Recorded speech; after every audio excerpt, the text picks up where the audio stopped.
Welcome to a brand new week. There he is, Marco D'Amico, with yours truly. I am Shaun Starr. Lots to get to today, but right off the hop, let's welcome some brand new partners to the Starr and D'Amico show right here on YouTube.com, where all of your favorite audio podcast platforms can be found. Say hello to our friends, cheapesttshirts.ca. You can find them where you need them at cheapesttshirts.ca. If you're looking for the cheapest prices on wholesale apparel in this country, you'll find them at cheapesttshirts.ca. They're proudly Canadian and trusted by thousands of customers from coast to coast, and they deliver unbeatable value every day.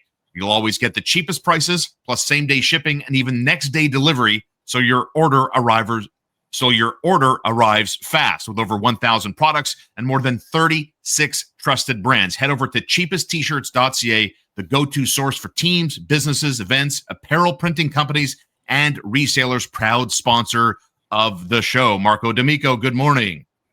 Good morning, Shaun. I mean, that's just the first of our announcements in terms of sponsorship for this year, but we're very happy to have cheapesttshirts.ca amongst our crew so that we can continue to bring some really awesome content for you guys, our listeners.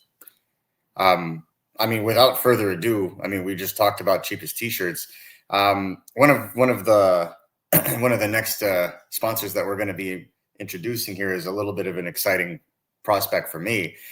We have the honor of bringing on McLean's Pub, who, if you don't know, is a Montreal staple, known for its lively atmosphere, great beer selection, welcoming crowds. I mean, whether you're going there to watch a hockey game or enjoying live music or just hanging out with friends, it's the perfect spot to soak in this city's energy, I find. It's a true downtown favorite, and it just delivers that classic pub vibe with that Montreal twist that, I think you would want to be a part of, especially if, I don't know, maybe a Shaun Starr and Marco D'Amico show happening live, perhaps at a bar. October 22nd, maybe. October 22nd, maybe. But we'll definitely get more details for you guys in that regard. So we'd, again, just like to very much welcome on cheapesttshirts.ca and McLean's Pub, two of our main sponsors this year. I feel like it's going to be a really good ride. And, of course, thanks, as always, to Little Bear and littlebearonline.com, proudly serving your pets' needs in the community right across the street, of course, from Westmount Square on St. Catherine, proudly family-owned and operated. They care about your pet's needs as much as you do. Visit them online at littlebearonline.com. Marco D'Amico, let's get into the nitty-gritty of the Montreal Canadiens offseason, which takes us overseas. The latest edition coming from Alexander Zharovsky as the Montreal Canadiens prospect made his KHL debut. And good, I don't know if this is good news, bad news. He plays on a pretty bad team in the KHL, but could the good news be that he's not going to get the Demidov treatment, meaning he's going to see a lot of ice time and get a lot of minutes? Your reaction here? Yeah, I mean, for a KHL season debut, I think he had himself quite a game. Obviously, a goal, assist, 15 minutes of ice time, 2 minutes of power play time. So seemingly going to use him in a top six scenario. So I think you're not going to see much of the politics necessarily, unless obviously his game starts to, tail off. Some of the details, missing or, missing defensive missions and stuff like that. That's where you kind of see KHL coaches come down with the hammer a little harder than you would normally in North America, right? Because in North America, it's all about development until you get to the NHL. In Europe, quite the opposite. They don't really care. It's what can you do for me today? And so as much promise as a guy like Alexander Zharovsky does have, you gotta be able to help at both ends of the ice. So that's the one thing to watch with him. Now, obviously, if we're going to talk about, where he slots in, at RG Media, we spoke to Ufa head coach Victor Kozlov about this, and he was adamant. He's like, I'm not going to do him any favors, but man, there's an opportunity for him to steal a top 9 role, if not a top 6 role on this team, if he comes in guns a-blazing. Now, the only thing that happened negatively with Zharovsky, to be completely honest with you, wasn't even an on-ice thing. He injured his ankle playing basketball and was out for, about 10 days accordingly. And so missed the first 2 weeks, I believe, of KHL action. And so in his first game 1 goal, 1 assist, 1 very pretty assist, may I add. If anybody hasn't seen it, I invite you to go and look for it. Yeah. But again, showing off the skill and the hands that made him such a coveted piece at the end of the second round, where a lot of teams, had they known, and this is what I found out at the draft, a lot of teams, had they known that he was going to be available or wasn't going to be available past 34th, probably would have made the move to pick him in the late first round. So it is an interesting pick. We still have to see in terms of his overall implication and commitment to both ends of the ice, and obviously how he's going to round out his game. But in terms of the pure offensive instincts, you definitely see what the Canadiens liked in him. Just to expand on that, right? It was a very, very strong KHL debut for Zharovsky. As Marco alluded to, a goal, 2 points, 2 shots on net, close to 15 and a half minutes of ice time. And for me, getting over 2 minutes on the power play, which, I take you back to the first question, like that's a good chunk of minutes. Those are cherry minutes, especially on the power play. But as most fans, right? I mean, I'm not deep on all things Continental Hockey League. I'm reminded of the time I was on a broadcast for a couple of seasons covering the Montreal Juniors, of which Pascal Vincent was their head coach for a stretch. And everybody loves comps. Everybody loves talking about, Louis LeBlanc has a Mike Richards similarity, former Philadelphia Flyer forward, right? Like everybody wants comps. What can you tell the audience as we begin to learn more about Alex Zharovsky and the type of player? Not, we're not going to go crazy, but the similarities that perhaps are relatable to the NHL fan watching, listening to us today. I don't know. That's a tough one really to look, because he has the size, he has the elusiveness, the hands, right? Like, style wise, whatever I say is going to be taken and thrown into every single article for the next 7 days. So at this point, I'm screwed one way or the other. But I see like the way he possesses the puck, the way he touches the puck and is able to stick handle with the puck. There's like that Rick Nash element, I find. Excellent. Right? Like you remember how good he was with that? Of course. I'm not saying he's going to be Rick Nash, but that kind of power, skill, stick handling combination is exactly what we saw on his first goal, on his assist the other day. And I feel like, again, he's not going to be Rick Nash, but I'm saying, that kind of style of player is the intriguing part, because he does play.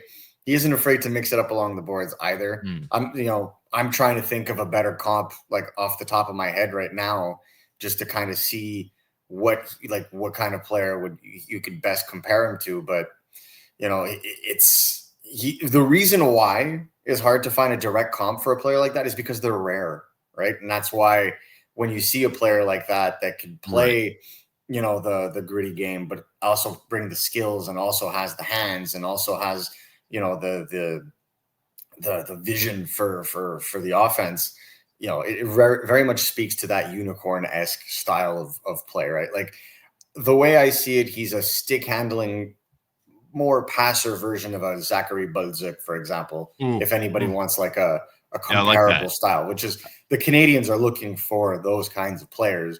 Zachary Bolduc is more of a shoot first kind of guy. Obviously, a couple 50-goal seasons in the queue. I feel like Zharovsky is more balanced, but errs to the playmaking side of things, right? Sure. I'd still like to see him improve his shooting mechanics, but you definitely see what they like in him. So it's good to see that he can handle himself in the KHL. The only thing is, and I've always said this, in the KHL, the first couple of games are always fun. It's interesting to see where these guys are in December, January. I think that's the most telling. Like if your game continues to evolve, like we saw Demidov evolve last year and continue to rise in terms of his performance, notwithstanding his minutes, just like his game obviously took an upswing regardless of the usage. I feel the same thing if it applies to Zharovsky. I've had a lot of folks in the KHL reach out and say like, there's a potential for this guy to be in the running for KHL Rookie of the Year. And I think that speaks to the appreciation of a guy like Zharovsky, because a lot of people in the KHL that I've spoken to are kind of knocking themselves for not jumping on this kid earlier and letting Ufa, a smaller market team, get their hands on him. I want to expand on that. I got, a couple of more key points before we move on, right? And by the way, thanks for being with us, and thanks for obviously your loyalty as the march to 20,000 subscribers continues on. And of course, you're part of that, a journey and a very integral part of it at that. But I want to talk about the advantage the Canadiens have. Like, reading about Alex Zharovsky, suggesting, a lot of people are writing and saying that he has all the talent of a first round pick, but he wasn't chosen he was chosen obviously very early in the second round at 34th overall. But I'm curious about, do the Canadiens, with that being said, do the Habs have a huge advantage with the Bobrovsky connection within the Canadiens infrastructure as it relates to scouting Russian players that maybe fly under the radar? How big of an edge do the Habs have as far as you're concerned? I think for all teams outside of the Carolina Hurricanes, they want to see these players play live. I think that's the key. Like, their head scouts will put more value into the scouting reports if those scouting reports are done live. Right. And the issue is that there's not a lot of like head scouts that are able to go to Russia. But because Nick Bobrovsky has the Russian passport, he's able to go and, as he pleases. And so when he went to meet with Ivan Demidov about 11 months ago, he was also able to sit down with Alexander Zharovsky and watch his games and get to know him, and a little bit of this and a little bit of that. And obviously, like, his play caught his eye because Zharovsky, you talk about progression curve, Zharovsky wasn't even rated at this time last year. Crazy. And then by the end of the year, he was the 5th ranked skater in the European section of Central Scouting, right? So, like, that's quite a jump. And so, the Canadiens caught out early because obviously Bobrovsky has those connections in Russia, and that's what leads to being able to find some of these diamonds in the rough. I'm not saying that, he's going to be the next big thing, but in terms of taking a swing and doing your homework and being able to really kind of get to the crux of it, I think, yes, that's an advantage for the Montreal Canadiens, though, I wouldn't make it a habit of consistently spending your high picks in Russia just because of that advantage. You also have to have a bigger picture, which I'm sure the Canadiens do. And the way that they were talking and what I had known, they had an eye not only on the KHL, but they were also looking at players heading to the NCAA. So, like, the advantage that you have is that drafting out of the NCAA, drafting out of Russia, it gives you time, right? You could space these guys out. It's a whole lot better to play a guy like Alexander Zharovsky an extra year in Ufa, where he would be guaranteed top 6 minutes, versus maybe sending him to Laval at the age of 19 and having him, twaddle on a 4th line like we saw Florian Xhekaj and Owen Beck towards the tail end of last season. So that's the strategy. And I feel like that's what makes it easier. Same applies for a guy like Michael Hage, for example, who can go to Michigan and play as opposed to having to fight it out for a bottom 6 role in Laval this year. Yeah, and I suppose, I guess that's the final point about, where the Canadiens are at, whether you think their rebuild is over or not. I don't want to debate that right here, but they're obviously a lot closer to the end of it than they are at the start of it. I think we can all find common ground there. So with that being said, like, Ivan Demidov obviously had all of this mystique around him about his potential, the massive high ceiling, the undeniable skill set with the hands and everything else. I get the sense that, the Canadiens can be a little bit more patient, and I think the fan base will be a little bit more patient. Like, what do you figure the timeline is in terms of, obviously we're talking about a kid who just made his KHL debut, the timeline between the debut and when he comes to North America? How conservative do you think it's going to be? His contract expires June 1st, 2027. That's when he's coming. Simple as that. Unless Ufa lets him go early, a la, the way that Ska let Demidov, go a little early. And there's an advantage to that. Obviously, if you let a player go, like if you come to a mutual contract termination like Ska and Demidov did, then you retain his KHL rights forever. So that would be the logic in this case for Ufa if it comes to it next year. But they're going through financial issues, so we'll see what team Zharovsky is playing for next year. Hopefully it's Ufa because he seems comfortable there. But, Right. Things are a little unstable from a monetary fund in Russia. So we'll see kind of what happens there. As per the question of like taking your time, I think that once you start putting blocks into place on the main roster that you would envision are going to be there, even if it's a stopgap like a Patrick Laine, I think it affords you more time with some of these other guys, because I don't think what's going to make the Montreal Canadiens a contender is necessarily just the main players that they draft. What's going to make them contenders is that they're going to have a consistent wheel of younger players that are going to consistently try to grab roster spots and surpass themselves. And I go back to the Detroit model of the late 90s, early 2000s. Oh, boy. Where they had guys just over marinating in Grand Rapids in the American Hockey League for 2-3 years, to the point where teams would be calling me, hey, what's your plan with this guy? Mm-hmm. And then eventually you either make a move via trade, or they push somebody on your main roster out, and you use that player that they leave for free agency, or that you trade them for another asset to better your team. But at the end of the day, you're consistently pushing the level higher because you have internal competition, or that internal competition is turning into asset value appreciation. One way or the other, it's benefiting your organization. And I think that's a perfect segue.